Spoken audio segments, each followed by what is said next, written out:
ये हमारे फेसबुक के साथ कनेक्टेड होता है, हमारा इंस्टाग्राम, हमारा मैसेंजर, हमारा व्हाट्सएप, तो ऑटोमेटिकली वो जो लिंक हमारे अकाउंट के साथ कनेक्टेड होते हैं वो सब पे लग जाता है। और दूसरा होता है प्रोफेशनली एड अकाउंट, जिसको बोलते हैं एड मैनेजर। एड मैनेजर की प्रोफाइल बनती है। एड मैनेजर प्रॉपर्ली जो हम डील करते हैं वो करते हैं हम प्रोफेशनल पेज के थ्रू, वो पर्सनल अकाउंट के थ्रू उसको डील नहीं करते। हम क्या करते हैं, अपने एड मैनेजर की एक प्रोफाइल बनाते हैं और उस प्रोफाइल के जरिए हम अपने भी एड लगा सकते हैं फेसबुक पे, मेटा पे। और उसके अलावा अगर कोई हमारा कस्टमर कंज्यूमर है, किसी दूसरे का कोई प्रोडक्ट ब्रांड है, हम उस पर भी एड लगा सकते हैं। क्लियर हो गई ये चीज?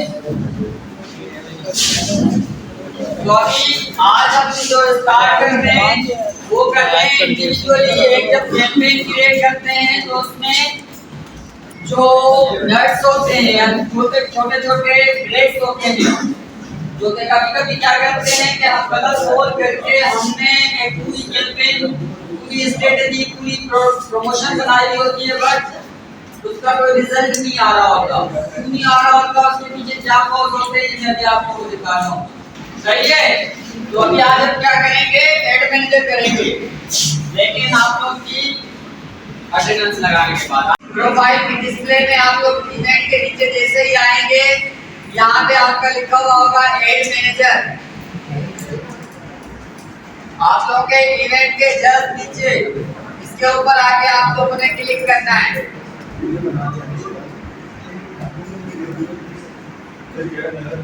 और जैसे ही आप लोग इस पे क्लिक करेंगे आपके पास एक डिस्प्ले आ जाएगा जिसपे क्रिएट न्यू कैंपेन के welcome to your ad account, इसका मेटा का एड मैनेजर लॉन्च हो रहा है। तो यहाँ पे ये देखें हमारा एड मैनेजर खुल गया। यहाँ पे क्या है, जो पहले से एड लगे हुए होंगे उसकी रिपोर्ट आएगी। बिलिंग पेमेंट मेथड क्या है, सेटिंग क्या बनानी है हमने, उसके अलावा यहाँ पे एड लगता कैसे, और ये जो एड मैनेजर काम कर रहा है इस वक्त हमारा ये कौन सी आईडी का है, समर अली का। तो ये डिस्प्ले है आपके एड मैनेजर का।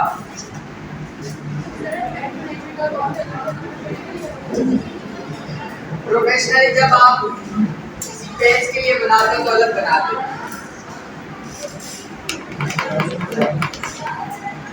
ठीक है। यहाँ पे ये इसका डिस्प्ले है, इसका आप लोगों की एड मैनेजर का।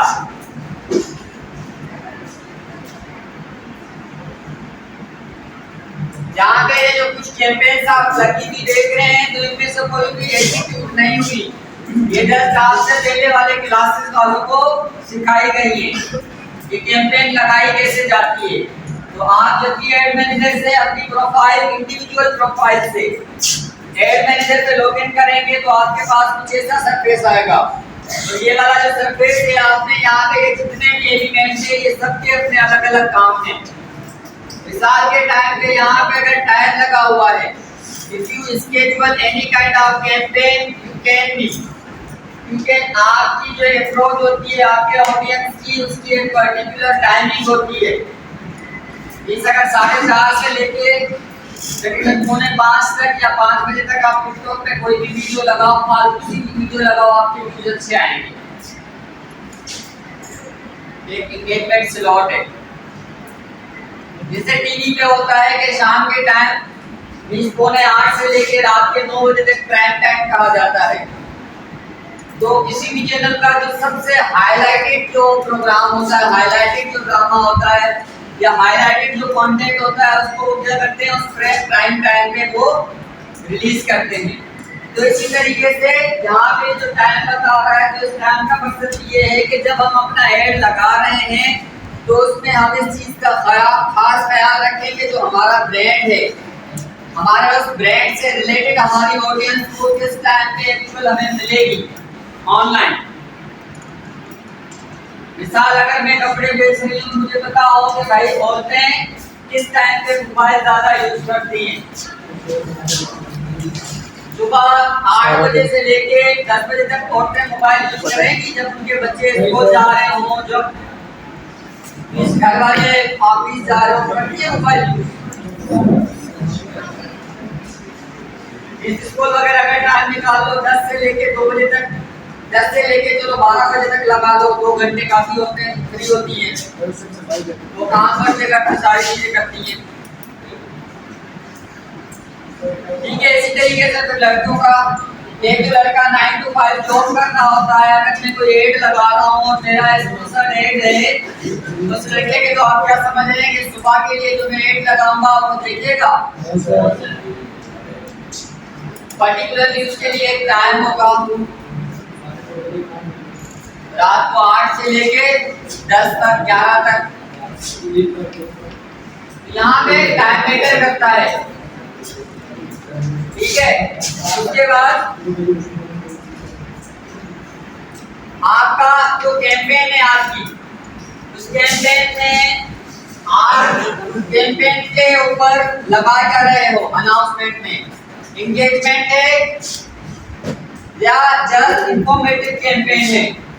आपकी जो कैंपेन लगेगी, आपका उस कैंपेन में मकसद क्या है, मतलब किसी चीज को बेचना है या जस्ट आपने एक अनाउंसमेंट देनी है, सोसाइटी सोशल इशू पे किसी से बात करनी है, लोगों को अवेयरनेस प्रोवाइड करवानी है। सही है, तो यहाँ पे आपकी कैंपेन का कोई ना कोई मकसद होना लाजमी है। एंगेजमेंट में आप लोगों का एक्शन किया जाता है, जिसमें आप लोग के जो एक्शन बटन होते हैं, buy now, contact now, messages now, ये सारे एक्शन बटन आपके एंगेजमेंट में काम करते हैं। उसके बाद फिर यहाँ पे सेटिंग के तीसरे नंबर पे आपका एड्स रिपोर्टिंग, यहाँ पे जो प्रोहिबिटली क्या करता है कि आपकी जो कैंपेन होती है ये उसकी रिपोर्ट देता है आपको परफॉर्मेंस की। यहाँ पे जैसे साइड पे देखिए, अगर मैंने कोई कैंपेन चलाई भी होती और उसकी कोई रिपोर्ट आई भी होती, तो यहाँ पे मुझे उसका पूरा एक रिजल्ट पता चलता, मुझे ये बताता कि भाई ये वाली जो कैंपेन है इस पे कितने व्यूज आए हैं, कितनी इस पे शेयर आए हैं, कितने लोगों ने इसको खरीदा है। ठीक है, तो वो सारी चीजें आ जाती हैं यहाँ पे। उसके बाद ऑडियंस, मोस्ट प्रेफरेबली जो आपके एड में अगर कोई चीज अहमियत रखती है तो वो होती है आपकी ऑडियंस। मीन्स यहाँ पे खासतौर पे इन पाकिस्तान सबसे ज्यादा जो हमारे लिए अहमियत रखती है वो ऑडियंस इसीलिए क्योंकि हमारे पास एक 800 का एड है और उस पर हमें रीच मिल रही है 2200 लोगों की, और हमने उसमें फ्लेक्सिबिलिटी आप एज लगाई हुई है कि 18 से लेके 65 साल तक, और हमारा जो प्रोडक्ट है वो है जीन्स या बेल्ट। तो आप यहाँ पे 50% अपने एड का जो रेवेन्यू है वो क्या कर रहे हो, वेस्ट कर रहे हो, या आपने उसको without any recognition any kind of thing आपने उसको जो है ना एड को रोल कर दिया, तब भी आपकी एंगेजमेंट वेस्ट है। तो यहाँ पे जो भी आप कस्टमाइज ऑडियंस क्रिएट कर रहे हो, हमेशा अपने दिमाग में एक चीज बिठा लो कि आपका प्रोडक्ट या आपका ब्रांड है क्या, इसके लिए आप ऑडियंस चूज कर रहे हो।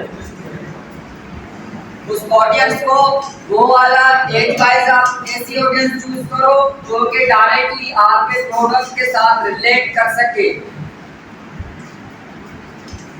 आप उसमें बैरियर, एज बैरियर, लिमिटेशन की जो 18 से 35 कि अगर आपका एक ब्रांड प्रोडक्ट यूथ के हवाले से बना हुआ है तो उसमें उनको एक एज गैप या एक फैक्टर फील ना हो, कौन सा लेवल ऑफ मेंटालिटी का।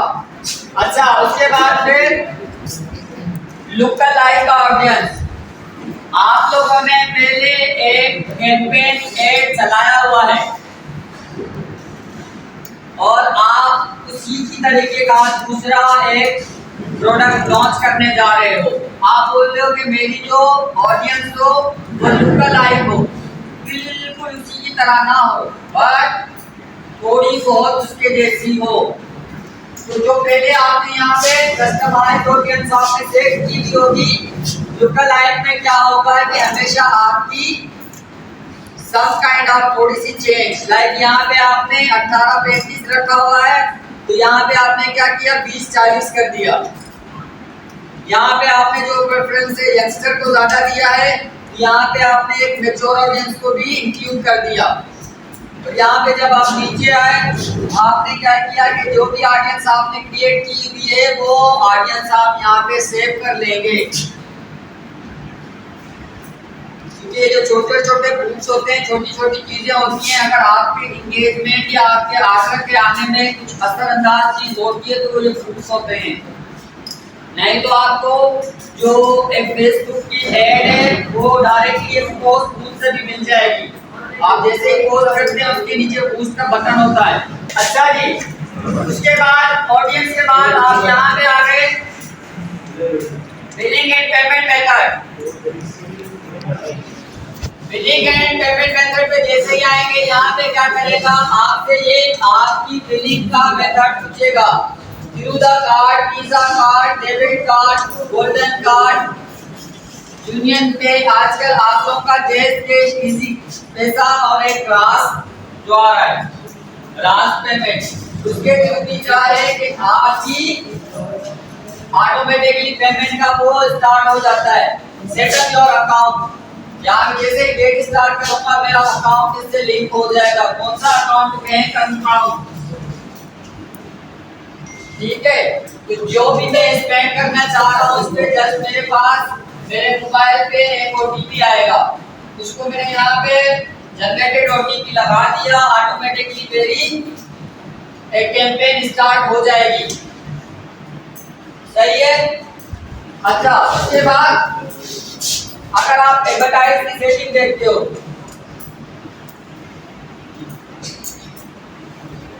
तो यहाँ पे आपको एडवर्टाइज सेटिंग में बहुत सारी चीजें मिलती हैं, जैसे लीड हो गया, बूस्ट हो गया, एंगेजमेंट हो गया, सेगमेंट हो गया, एंड देन रिएक्शन।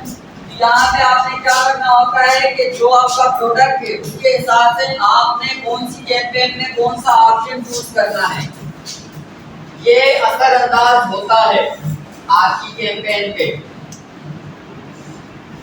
कि मेरी एक कैंपेन जो है वो जस्ट मैंने शेयर की हुई है यहाँ पे कि भाई इस चीज का मैं ओवरव्यू दूं लोगों को, और वहाँ पे मैंने ऑप्शन में एंगेजमेंट सेट की हुई है, तो उसका ओवरव्यू उसकी कैंपेन की अवेयरनेस नहीं फैल सकती।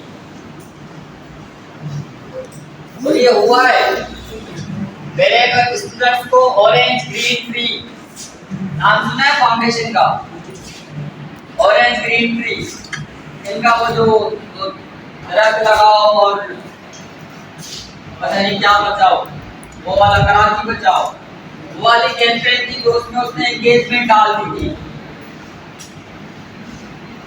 तो वो चीजें क्या करती हैं, इफेक्ट डालती हैं आपकी एंगेजमेंट पे, आपकी ऑडियंस पे। यहाँ पे अगर आप जाएंगे तो आपको कुछ कंट्रोलर टूल मिलेंगे, एडवांस टिप्स मिलेंगे। डिफॉल्ट में आप लोगों को प्रिसाइजली आपके पास आपके प्रोडक्ट या आपके ब्रांड के हिसाब से कौन से एरियाज की ऑडियंस आपके लिए बेहतर रहेगी, उन चीजों के लिए आपको जो है ना मशवरा देना या रिकमेंडेशन जो होती है वो भी देगा। और उसके अलावा जो नियर क्लोज आपकी कैंपेन या आपके ब्रांड के नियर क्लोज तो दूसरी कैंपेन चल रही है फेसबुक पे, वो कैसे चल रही है उनका ओवरव्यू भी मिलेगा आपको यहाँ पे, ताकि आप उनके साथ कॉम्पिटिटिव रह सकें। आपकी जो कैंपेन है क्रिएटिवली ज्यादा एंगेजमेंट हासिल करें, तो वो चीजें भी होती हैं इसमें। सही है। ये सारी चीजें देख रहे हैं आप। टेम्पलेट कैसे बनाएंगे आप, टेम्पलेट जैसे आप क्या करते हैं कि पूरी कैंपेन हमने डिजाइन करी और उसको सेव कर दिया, जैसे आप लोग फोटोशॉप पे कोई एक तस्वीर या ग्राफिक बना रहे हैं, उसका बॉर्डर, शेड और उसका जो टेक्स्ट फॉन्ट स्टाइल होता है, कभी कभी क्या करते हैं आप एक प्रीसेट बना के उसको सेव करके रख देते हैं। ये फॉन्ट भी सही है, नॉर्मलाइज्ड है, इसका बैकग्राउंड भी ये सही है और उसके बाद इसका बॉर्डर भी ये सही है। तो वो क्या करते हैं टेम्पलेट बना के उसको सेव कर देते हैं। जब दूसरी दफा आपके पास काम आता है तो आप क्या करते हैं डायरेक्टली उस टेम्पलेट को इंपोर्ट करते हैं अपने किसी दूसरे प्रोजेक्ट में। तो यहाँ पे भी ये वही वाला सीन बता रहा है आपको कि आपने अगर कोई कैंपेन ऐसी बनाई हुई है जो समझते हैं कि वो इफेक्टिव कैंपेन है, तो आप उसको क्या कर सकते हैं कि एज अ टेम्पलेट नेम देके यहाँ पे सेव करके रख सकते हैं अपने पास। सही है। अच्छा ये उसके बाद टूल्स, यहाँ पे ये जितने भी आप चीजें देख रहे हैं सारे टूल्स हैं आपके। एड अकाउंट सेटिंग क्या है, कितने किस्म की है। एड अकाउंट सेटिंग में क्या क्या आता है कि आपकी पेमेंट की सेटिंग आ गई, उसके बाद फिर आपका जो कैंपेन है उस कैंपेन में आपका बजट क्या है, आपकी लीड्स एंड नीड्स क्या है, मतलब आप अपनी ऑडियंस से चाहते क्या हैं, आपका प्रोडक्ट है या आप सिर्फ जस्ट एन अनाउंसमेंट करना चाह रहे हैं, कोई मकसद, वो इसमें आ जाएगी। उसके बाद एड्स के एग्जाम होते हैं। आपका जो एड है वो किस किस्म का एड है, एक बेचने वाला एड होता है, दूसरा जस्ट फॉर इंफॉर्मेशन होता है, तीसरा भी इंडिविजुअल होता है, चौथा जो है एक बंच जिसको हम बोलते हैं होलसेलर उसका होता है, तीसरा एक पूरी सीरीज होती है एड की, ये वहां पे वो चीज आ जाती है। उसके बाद एड लिमिट पर पेज, आपने अगर एक 800 रुपए का एड लगाया है, आप उसको 800 का एड का एक दिन में उसकी आपको लीड चाहिए 800 की, या आप चाहते हैं कि वो जो मैंने 800 का लगाया है वो पूरा आपका चलता रहे, 200 रुपए के बीच डेली चलाता रहे, 15-20 लोगों को दिखाता रहे। उसके अलावा फिर आपके यहाँ पे आ जाता है ऑडियंस आपकी किस किस्म की हो, कौन से टाइम पे जो यूजली मतलब फेसबुक या मेटा यूज करती है तो वहां पे आपका ऐड दिखे। उसके बाद आता है आपका प्लानर। प्लानर में क्या करते हैं कि आप किसी भी कैंपेन को स्टार्ट करने से पहले जस्ट उसकी एक प्लानिंग बनाते हैं। यहाँ पे आपका एड स्केड्यूल स्टार्ट कब होगा एंड देन उसके बाद टाइम एंड कब होगा। लिमिटेड टाइम के लिए चला सकते हैं, आप टाइमर लगा सकते हैं। और उसके बाद जो अगर कोई मेरा एड देख रहा है तो उसके बाद डायरेक्टली उसका इंगेजिंग रिएक्शन क्या हो मेरी कैंपेन पे। एक तो आते हैं कि डायरेक्टली जैसे उनको क्लिक करो ना वो आपको उनके व्हाट्सएप पे जाके पहुंचाएंगे, can I know more about this, और कुछ आपको डायरेक्टली उनकी वेबसाइट पे पहुंचाते हैं, सी मोर, एड टू चार्ट। तो ये सारी चीजें, सारी सेटिंग्स आपकी यहाँ पे होती है। उसके बाद आपके एड मैनेजर का इनबॉक्स, ये वाले जो इनबॉक्स और ये वाली जो चीजें होती है ये इंस्टेंटली आप तो यूज करते हो when you will be use your ad manager as a low level digital marketing expert. सही है। बाकी ये सारी यहाँ पे सेटिंग्स है। आपका जो स्टोर लोकेशन कहाँ पे है, बिजनेस है, अगर कोई आप एड करना चाह रहे हैं उसमें तो वो कर सकते हैं। उसके अलावा आपकी जो है ब्रांड और राइट्स प्रोटेक्शन आप लोगों का भी से क्यूआर बाहर आता है आपका, अगर आपने सर्टिफाइड आपका ब्रांड है उसकी डिटेलिंग वगैरह वो भी इसमें ऐड कर सकते हैं। उसके अलावा आपका व्हाट्सएप मैनेजर वगैरह जो डायरेक्टली आपको मेटा के ऑटो रिप्लाई देता है। ठीक है। तो ये सारी जितनी भी चीजें हैं ये आपकी इनसाइट्स में आप लोगों को बताता है कि भाई आपकी जो कैंपेन लगी हुई है उसमें कितने बंदों ने एंगेज किया, कितनों के पास रीच गई, कितने बंदों ने आके डायरेक्टली आपको मैसेजिंग वगैरह किया। तो जितना भी इनसाइट्स का होता है वो आपको पूरा एंगेजमेंट के हवाले से बताता है। और ब्रांड कोलैबोरेशन आपका जो नियर कॉम्पिटिटिव एक ब्रांड होता है। ठीक है। अगर आप किसी के साथ कोलैब करना चाह रहे हैं लाइक नापा ने और आर्ट काउंसिल ने कोलैब किया है ट्रेडर के लिए और मैंने उसके लिए एड लगा रहा हूँ। यहाँ से क्या है कि दोनों ने एक एड में दोनों बड़ी ऑर्गेनाइजेशन को मिला के उनका एड चलाऊंगा। National academy of drama and art council of Pakistan presents you a theatre comic theatre. इसी तरीके